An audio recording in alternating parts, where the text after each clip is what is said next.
Next here in the studio we have two student filmmakers from the Art Institute of Colorado who collaborated on the documentary Sand Creek Massacre, a spiritual healing run and walk.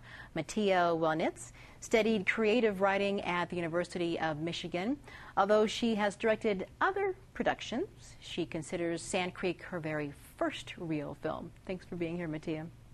And Derek Brown is in his final year at the Art Institute of Colorado, and he is a proud member of the Diné Nation and originally from Ganado, Arizona. I understand, Derek, that sometimes our Native American brothers and sisters would like to greet their relatives when we're in public. Would you like to do that? Yes. Good evening. Derek Brown, Jeanne. Sanjikine, Tachi Nibasis Jeanne. Sidna Jini Chache, Kia Ani Chanele, and I'm a proud member of the Diné Nation. Great. Well, thank you so much for being here. I know that your creek, as it's called, the Sand Creek Massacre. Tell us a little bit about the film and why this was such an important film to make. Derek, I'll start with you. I think what inspired me was the youth, the Cheyenne Arapaho youth, and their initiative and courage to run and do this run, you know, as a prayer, you know, as a healing. So, you know, it was one of my motivation to document, you know, these youth to, you know, to be a part of this, you know, this event. I think a lot of people wouldn't understand even today or know what the Sand Creek Massacre was about. Tell us a little bit about that, Mattea. Just about the event? Yes. Or? Yeah, the actual incident in 1864. Okay. Colonel John Shivington ordered his people to attack a Cheyenne and Arapaho camp that they were flying their white flag, and he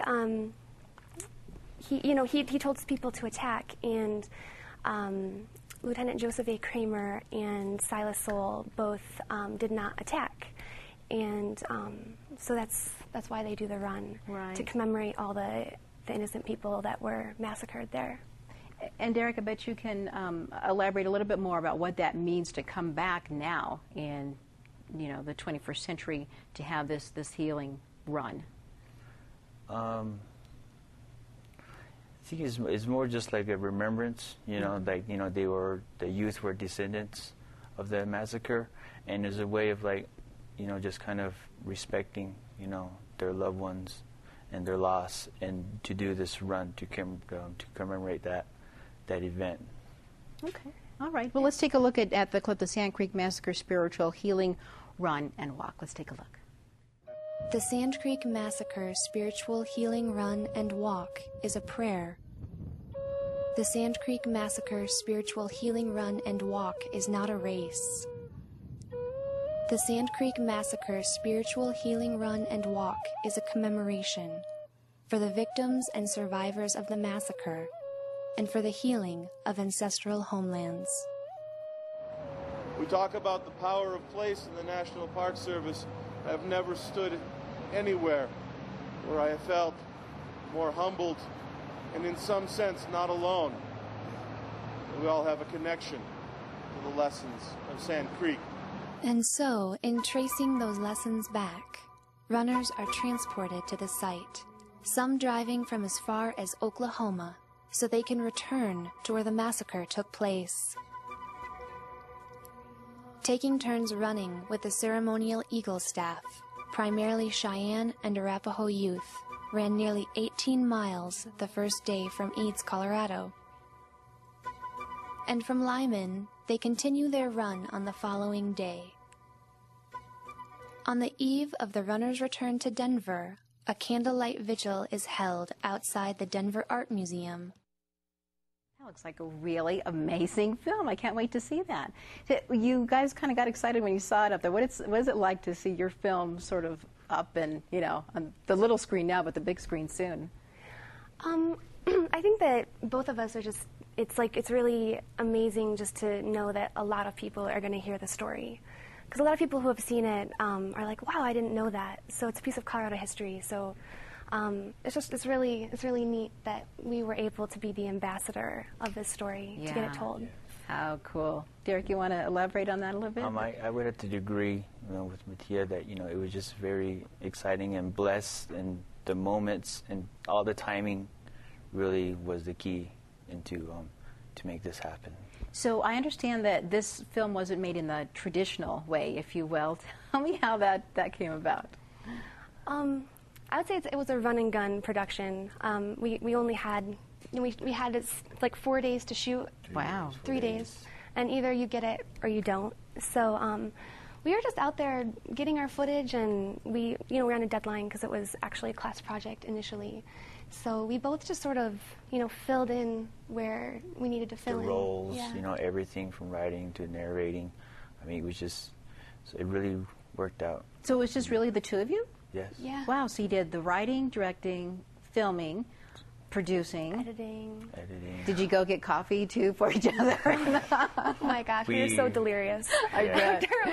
But we do have to say we had help from our instructor, Dr. Don Dexter. Mm-hmm. He supervised the project and really helped bring it. Encouraged us to bring it up to the next level. Yeah. And that's where that's it. Yeah. It's pretty exciting, isn't it? Yes. Tell me about, for each of you, what was the most moving piece of the film or making of the film? What was the most important to you? I think it was just the story itself, of the event, and just remembrance, and then also it's just kind of like just sharing it, just getting the story. Yeah. How have you had a chance to pre-screen it to other people yet? Not on the scale. On the scale. We showed it at a poetry night. Poetry, family, friends have seen it, community members. So it's kind of... Yeah, and people from the Colorado Historical Museum have seen it, and they really liked it. And they actually helped us as well, helped us with the historical inaccuracy that we originally had. Yep. So we've definitely... And then the Denver Art Museum as well, too, for using the wheel sculpture by Edgar Hipperberts. Wow. Okay. So it's just a lot of important people that kind of brought this project together. And we just it's the beauty of video, that it's collaborative. So let me ask you one last question as we get ready to move on to the next segment. What is the one thing you want people to walk away with after they see this film? Is it a piece of information that they didn't know? Is it something they want them to feel in their heart? Or what do you think is the most important thing that they should walk away with as they leave the theater and think about it that night? I would say just that it's a story of healing and forgiveness, and that the event has been opened up so that, originally it was just for the Cheyenne and Arapaho people to heal from this tragic event, and now it's opened up to everyone.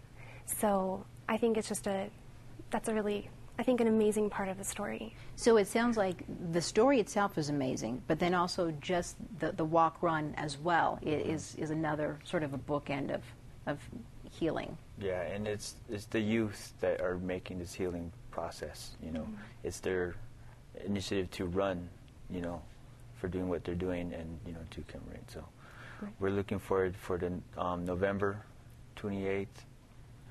Is going to be the next 2009, be the next run. So okay, well, great. Well, people should come out for it. Yeah, and when is the next one? It will be like the Thanksgiving holiday, November 28th, 29th. 28th and 29th. Okay, and it sounds like a great event. Yeah, and just yes. Come on out and run. All right. We definitely will do that. Thank you so much. Again, Derek and Mattea's film is Sand Creek Massacre, Spiritual Healing, Run and Walk, and it's showing Friday, October 16th at the Stars Film Festival. Thank you both for being here.